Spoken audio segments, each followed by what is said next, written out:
토트넘과 나폴리 경기가 동시에 하게 되면서 동시 시청을 하려고 하니까 정신이 없었습니다. 동시 시청은 별로 추천드리고 싶지가 않네요.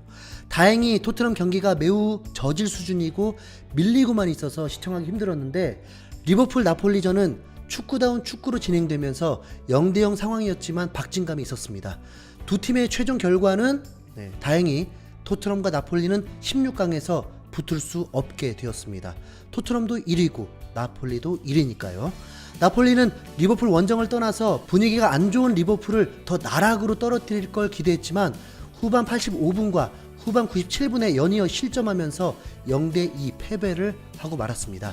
나폴리는 안타깝게도 시즌 첫 패배를 당했고 공식전 13연승으로 만족해야 했습니다. 리버풀이니까 뭐 패배할 수도 있다고 해야 할지, 올 시즌 리그 9위인 리버풀에게 패배한 것을 충격이라고 해야 할지, 나폴리는 리버풀에게 기적이 일어나지 않는 이상 1위 확정이었습니다. 4골 차 이상으로 승리를 해야 했습니다. 나폴리는 김민재 든든한 수비 덕분에 실점 자체가 적은 팀이다 보니 리버풀이 다득점을 한다는 게 기적이라고 말한 거죠. 나폴리가 이 실점으로 패배를 했기 때문에 결과만 보면 많이 밀린 줄 알았겠지만 전혀 그렇지 않았습니다.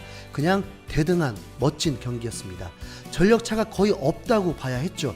오히려 미드필더 진영에서 리버풀이 앞선다라고 볼 수도 있습니다. 나폴리는 부담 없는 경기에 부담 없는 선수 은돈벨레를 출전시켰습니다. 대신 지엘린스키가 휴식을 취했습니다.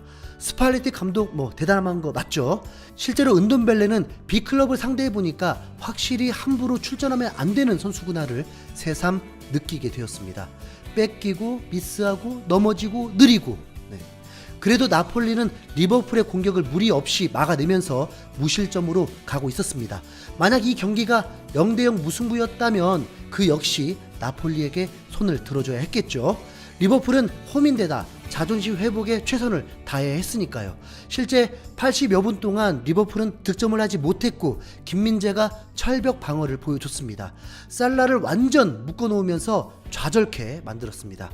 이탈리아의 현지 매체인 라 레퍼블리카는 김민재는 결단력이 필요할 때 집요하게 맞서 싸웠다. 그는 푸른 벙커의 기둥이다라면서 팀 내 최고 평점인 7점을 주면서 김민재 활약을 칭찬했습니다. 칼치오 나폴리 역시 김민재에게 팀 내 최고 평점인 7점을 줬습니다. 김민재는 피르미누의 침투를 잘 신경 썼고 살라를 옵사이드로 만들었다. 전반전 막판에는 살라를 직접 압박했다. 그는 60분에도 살라를 쫓아가 공을 뺏어냈다. 또한 아크로바틱한 방식으로 공에 개입했다라면서 김민재 활약에 감탄했습니다. 전반 41분 살라가 단독 찬스를 맞으면서 득점 위기가 있었는데 살라가 기회를 놓친 것뿐만 아니라 옵사이드가 선언되었습니다. 이 장면에서 많은 팬들은 김민재가 살라를 놓쳤다고 본 분들도 많았는데 전혀 그렇지 않습니다. 리버풀의 미드필더가 키패스를 넣으려고 할 때 김민재는 순간 멈칫하면서 라인을 올렸고 오히려 살라가 옵사이드에 걸려든 것입니다. 혹 결과가 다르게 나올지 모르니 최선을 다해 쫓아갔을 뿐이죠. 김민재는 찬스가 무산이 되는 순간 선심에게 팔을 들어 올리기도 했습니다. 확실히 옵사이드 트랩을 이용한 거죠. 전반 추가 시간에는 희한한 일도 있었습니다. 리버풀 진영에서 살라가 볼을 잡았는데 김민재를 거기까지 쫓아갔나요? 김민재가 압박해버리니까 살라는 오히려 역방향으로 알리송을 향해서 드리블을 시도했고 김민재는 마치 본인이 뺏어서 득점이라도 하겠다는 듯 추격을 했습니다. 실제 경기를 보신 분들이라면 오히려 웃음이 터진 장면이기도 합니다. 후반에는 롱킥을 정확하게 배달해주기도 하고 아무튼 김민재는 16경기 무득점 빼고는 못한 거 하나 없이 다 잘합니다. 후반 59분에는 살라가 볼을 잡았는데 곧바로 김민재가 붙으면서 가로채 버렸습니다. 3분 후에도 박스 안으로 살라에게 날아온 볼을 이제 태권 수비를 선보이면서 막아내고 이후에도 두세 차례 살라를 향한 볼은 김민재가 모두 차단시켰습니다. 김민재는 최근 몇 경기 동안 오른쪽을 맡았는데 이번 경기에서 다시 왼쪽으로 이동을 했습니다. 바로 살라를 막아달라고 한 거죠. 그리고 그 미션을 완벽하게 수행했습니다. 그런데 어떻게 이런 수비를 펼치고도 패배한 것이냐? 아쉽게도 우루과이에 당했다고 봐야 합니다. 클롭 감독은 73분 누네스를 투입했습니다. 그리고 85분에 누네스에게 헤딩을 허용하면서 살라의 주워먹기 골이 나왔는데 누네스가 넣은 거나 다름없었습니다.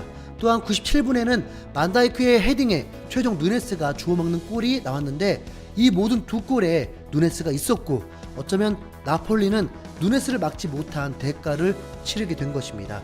이 실점들에 김민재가 관여가 돼서 몇몇 매체들은 김민재에게 평점 6점을 주기도 했는데요. 김민재가 살라도 막아야 하고 교체 들어온 누네스도 막아야 하고 반다이크 헤딩도 막아야? 네, 그렇게 생각하시나요? 그렇다면 이탈리아 다수 매체들이 팀 내 최고 평점을 줬겠습니까? 나폴리 팬들도 그렇게 생각하지 않았습니다. 단지 운이 없었을 뿐이야. 큰 경기를 잘 소화했어. 우린 충분히 강함을 보여줬어. 결과가 중요하지 않아. 우리는 여전히 1위 확정이야. 전혀 실망하지 않았어. 리버풀은 여전히 우리에게 고전했어. 김민재가 있기 때문이지. 나폴리 고마워. 우린 여전히 행복해. 멋진 경기였어. 나폴리 영원하라. 잘했어. 이제 아탈란타로 출발하자. 저곳은 안필드야. 우릴 자만하지 않도록 도와준 거야.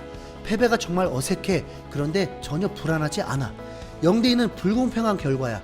무승부가 맞지. 네. 나폴리 팬들은 결과에 대해 대체로 불만을 갖고 있지 않습니다. 리버풀 전에서의 실점은 개인의 역량이 아닌 세트피스 수비 조직력 문제이기 때문에 앞으로 다시 정비하면 됩니다. 또 사실 나폴리가 패배한다고 해서 달라질 것도 없는 상황이었기 때문에 동기부여가 떨어졌던 것도 감안해야죠. 네. 나폴리는 토트넘을 도와주지 못했습니다. 리버풀이 다시 기세가 오른 상태로 토트넘과의 경기를 치르게 됩니다. 당하기만 하다가 지난 시즌 콘테 감독과는 두 경기 모두 무승부였는데 이번에야말로 복수할 타이밍이라고 봤지만 토트넘이 부상병동되면서 곤란해졌습니다. 리버풀도 부상병동이라서 핑계거리도 없습니다. 나폴리는 월드컵 전까지 3경기를 남겨놓고 있습니다. 먼저는 토요일에서 일요일 넘어가는 새벽 2시에 아탈란타와의 원정 경기입니다. 그날은 당연히 은돈벨레가 출전 안 하겠죠. 네.